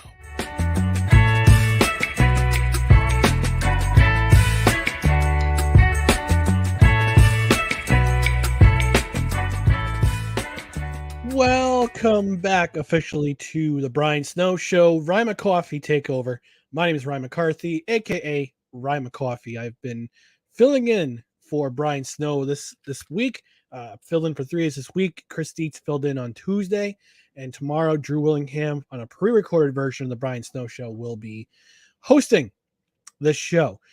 Some comments. We'll go to the comment section for the last time today.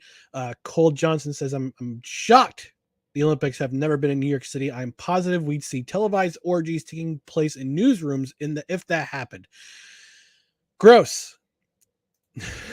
Favorite flavor of Gatorade? Mine is blue because it's a color, not a flavor. I'm a fan of Fierce Grape because it's fierce. The Olympics are in New York. Oh, yeah. Yeah, pretty much. He also says Namath went where the money was. Absolutely. And guess what happened? You wouldn't have done that in St. Louis, I don't think, Eric Cole. And Christie confirms it was Mo Lewis, who also says that's why the Patriots should put a green 57 jersey on the wall of fame at Gillette Stadium. Yep, exactly. My favorite New York Jets, Cole Sports says, my favorite Jet of all time is Chad Pennington. He amazed me with that weak arm, and the team still kept winning. Yeah, absolutely. And at the end of the show, Cole, go Google search for Chad Pennington juke when he jukes Eddie Robinson in 2002 when the against the Buffalo Bills. Hands down, one of the best jukes of all time, I believe. He also says, I'm sure Drew Bledsoe curses out Mo Lewis under his breath to this day. Yeah, that is confirmed. Although Drew Bledsoe's doing pretty good for himself. I believe he has a pretty successful winery in Washington State, if I'm not mistaken. So he took up winemaking after his career is over, and I guess he's doing pretty good with that. So So yeah, I'm pretty sure Drew. I mean, he still got a Super Bowl ring out of it, didn't he? I believe got that he was still on the roster when they won the Super Bowl in when Tom Brady took over officially as the quarterback of the New England Patriots. All right, so my buddy Gaz asked me for my top 5 princesses because I guess on their show yesterday they talked about Disney princesses, and I kind of dared my buddy Jeff Levac to make up a poll as to which Disney princess Gaz would be. So I guess I don't know if he didn't say Disney princesses, he just said princesses. So I'm gonna go with my top 5. Number 1, Princess Leia. Number 2, Princess Buttercup. Number 3, Jasmine from Aladdin. Number 4, I guess you could say let me think.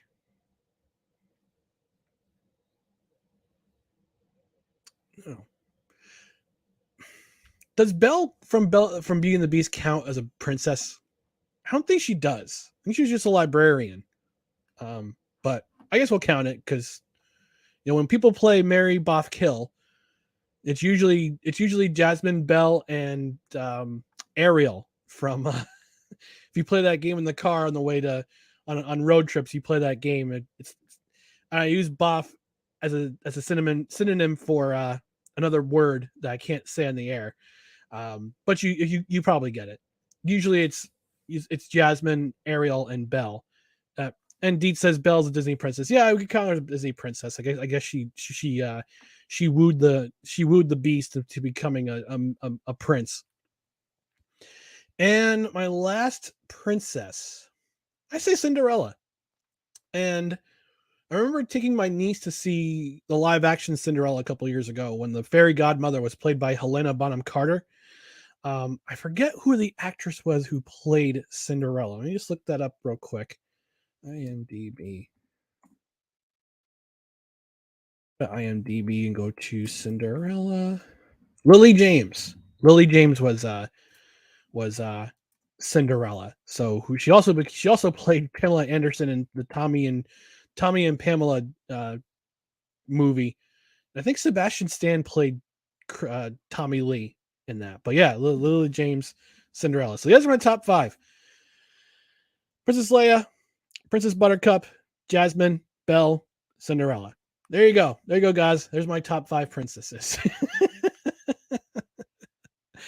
All right, we got another minute or so before we wrap things up on this McCawffee takeover, the Brian Snow Show. And I'm going to plug my stuff. I don't care. It's my last appearance here on the Brian Snow Show for this edition, for this week. And Snowman, I want to encourage you to stay safe. Happy birthday to Dr. K. I guess it's her birthday today, and their anniversary is pretty much near. So I've got about less than a minute left. So I'm going to plug my stuff. So Saturday morning, 10 a.m. Eastern, on my YouTube channel, which is right here. Where is it in the comments? Where are you? Come on, I know you're right here. There we go.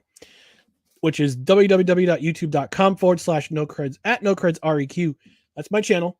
No credentials required. Me and Dustin are going to have, Dustin and I, are going to have a Saturday brunch edition at 10 a.m. Eastern. So you don't want to miss out on that. We're talking about the news of the week. We're talking about the Albany Empire. Again, we'll probably talk baseball. And we'll go into some other topics. We'll probably review the NBA Finals. We'll review the Stanley Cup Final as well, since it's been over a week since both those series ended. But speaking of breaking news,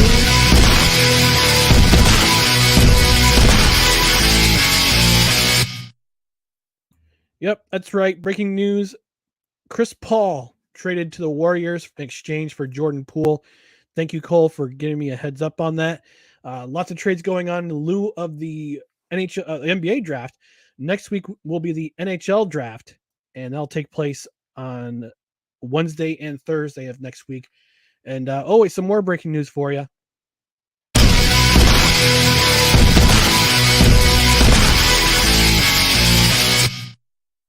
The San Antonio Spurs will be drafting Victor Wembanyama first overall in the draft for NBA tonight, and Connor Bedard will be drafted first overall by the Chicago Blackhawks. But in all seriousness, folks, thank you for joining me on this edition of the Brian Snow Show, the Ryan McCawffee Takeover. I really do appreciate it. Whether you're watching live or on replay. If you're watching live, I appreciate you stopping by and watching live and participating. If you're watching on the replay, great, awesome. Subscribe to all the channels. CSTV, thank you for allowing me to host this particular show. And Mickey Delaney with the last comment in, awesome show. Thank you, Mickey. I appreciate your support. Again, no credentials required, 10 a.m. Saturday brunch edition. Check me out there. And until next time, Brian Snow will be back next week. Tomorrow will be a pre-recorded show with Drew Willingham. Brian Snow will be back in first chair next week. So stay safe. God bless. If your dreams don't scare you, we got some breaking news for you. You're fired. I'm just kidding. But seriously, folks, take care. We'll see you next time on the Brian Snow Show. This has been the Ryan McCawffee Takeover. Thanks for joining me this week. We'll talk to you soon.